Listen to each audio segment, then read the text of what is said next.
Canada isn't what it used to be. Current leader Justin Trudeau and his disastrous economic and social policy is leading the country off a cliff. How did this polite, safe country get to its current state of crisis? Part of the answer is staring us right in the face: Canada's mainstream media. In this video, we'll be covering how Canada's media companies have been corrupted by the government and what that means for Canada's economy and society. Let's start with Canada's current ice-cold reality. The Canadian housing market is spiraling out of control with record-high prices, and the economy is teetering on the brink of serious recession. Homelessness and drug addiction run rampant, while the overloaded public medical system tries to cope with 500,000 new immigrants per year, as well as the needs of its citizens. Radical left-wing gender and socialist ideologies have crept into the classroom, and polarizing narratives about race and religion are undermining the foundations of what used to be a truly multicultural country. Standing at the helm of Hockeyland, Justin Trudeau has made it abundantly clear that he's not the answer to any of these concerns. In fact, the ideology he represents and that of his Liberal Party is a key part of the problem. Tax and spend, warp children's minds, punish dissenters, and lead the economy off a cliff. Is this really the Canada we know and love? Trudeau has no actionable plan to address housing costs or housing shortages in Canada. He has also presented no solution to the record inflation gripping the economy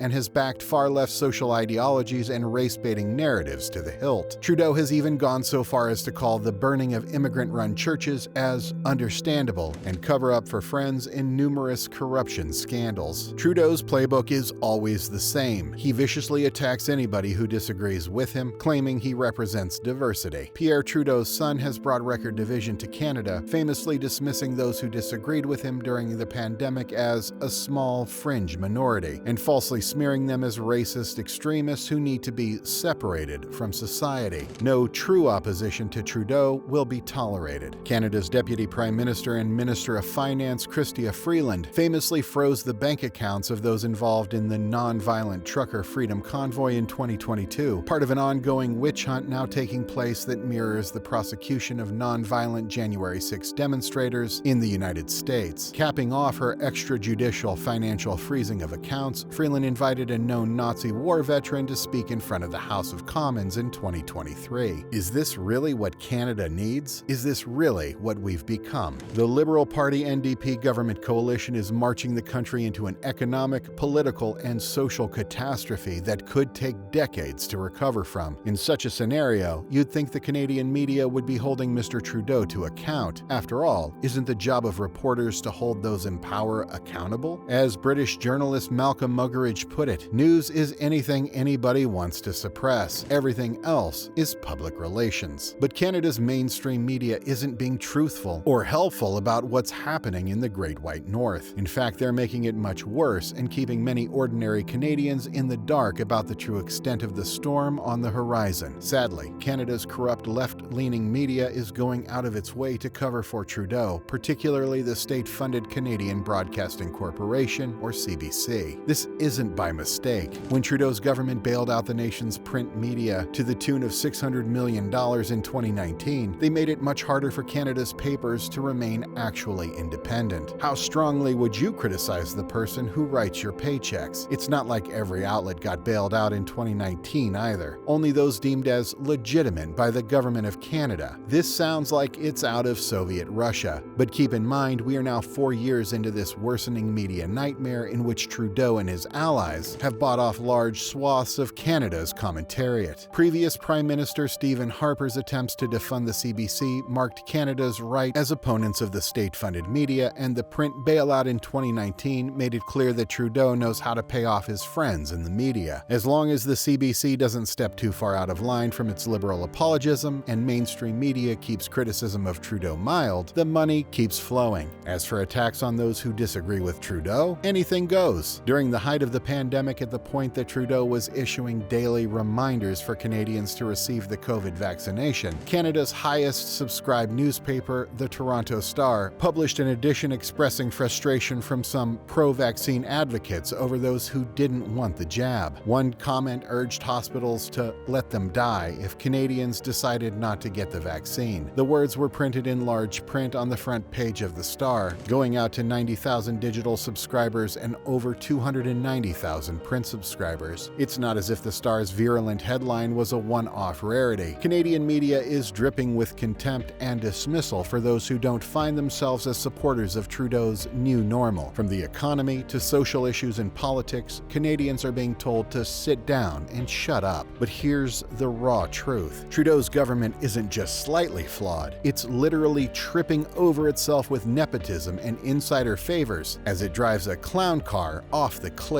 As Conservative opposition leader Pierre Poilievre notes, Canada's Liberals have become the family and friends club, naming each other to top government positions like something out of a cartoonishly corrupt banana republic. But the consequences of this type of corruption are anything but funny, and few watchdogs exist to actually hold the regime to account. While the rare dissenting voice is sometimes permitted, a column on CBC or other platforms in Canada, the general consensus during the pandemic and now during the economic shambles is that Trudeau's opponents are playing politics and are overdramatic. Column after column in Canada's mainstream newspapers and monologues on the news have drawn a portrait of Trudeau's opponents as being extreme or prejudiced. Even those raising very basic questions about Canada's vast immigrant intake are immediately labeled racist. There's nothing casual about not having a home. There's nothing casual about opioid addiction and overdoses, which have already killed 1,904 Canadians so far this year and 38,514 between January 2016 and March 2023. The amount of drug addicts permanently scarred psychologically and in a vicious cycle of abuse, homelessness, and mental illness is exponentially higher than these figures. Needless to say, this tragic monstrosity is not a sustainable situation. Then there's the economy itself, which is about to take an epic nosedive it may never recover from. Canada's former wealth as a mass producer of oil and hydroelectric power is no longer as profitable as it once was. The fall of oil prices and changing economic realities have put Canada in a unique position. During the U.S. recession, many Canadians and foreigners responded by investing in real estate and growing their wealth that way. But the result of home flipping and real estate speculation is a housing market that's out of control, while the U.S. economy and other developed nations far outpace Canada's economic growth. Those who own a home or property in Canada are sitting on a lot of value, but their money is worth less than ever, and their quality of life goes down by the year. Major political parties are hesitant to touch real estate since they know that a decrease in property prices will sap support in their voting bloc. So instead, the focus is on building new homes. Poilievre and Trudeau fight about it in the House of Commons, shouting each other down, but neither is seriously talking about reducing immigration in any significant way. The immigrants coming into Canada do not include many construction workers, and Canada's ability to produce housing is vastly below what it needs to be. When you add that to the high tax, high inflation, and high corruption administration currently running the country, you run into the perfect storm. Canada's healthcare can't weather this storm, Canada's mainstream politics can't provide much hope, and Canada's media has dropped the ball and become Trudeau's lapdog. It's now up to citizens to sound the alarm because nobody else will. Canadians need to have houses to live in, doctors to see when they're sick, emergency rooms to go to when there's a crisis, and effective law and order on the increasingly unsafe streets. Canadians need to have news media that tells them what's happening, as well as why it's happening, without sugarcoating the truth or constantly referring back to a 1970s multicultural fantasy of what Canada once was. That's not what Trudeau's Canada is, and as rabid anti-Semitic protests spread in the streets and homeless people crowd the shelters, is this really the time to be inviting in hundreds of thousands of new immigrants from every corner of the world, with nowhere to live except extremely high-priced, dense urban housing? Why are people coming from many different nations who have long-standing and extremely violent feuds with each other? Are they supposed to just arrive in Canada and all their previous conflicts will magically disappear? Maybe in Trudeau's imagination. Let's get to brass tacks here. 6 million Canadians don't have a family doctor. Thousands are dying on the streets from drug overdoses despite numerous Liberal-funded efforts to legalize drugs and make overdose kits more available. The media needs to be talking about Canada's cratering economy, its suffering poor, its addicts and families struggling to put food on the table. These people aren't an afterthought. They're Canadians. Where's Canada's media when we need them? Where are those truly holding Trudeau to account? Canada's media needs to get its act together. This is not a drill, and it's not just politics or about conservatives versus liberals. ills. There are deep economic and social issues taking place in this country that could cripple it for decades to come if we don't turn the ship around immediately. Canada is not okay, and we need to wake up, and fast. If you like this video and want to learn more about Canada, check out this video here. And if this video brought value to you today, please consider liking, subscribing, and sharing the video. Thanks for watching.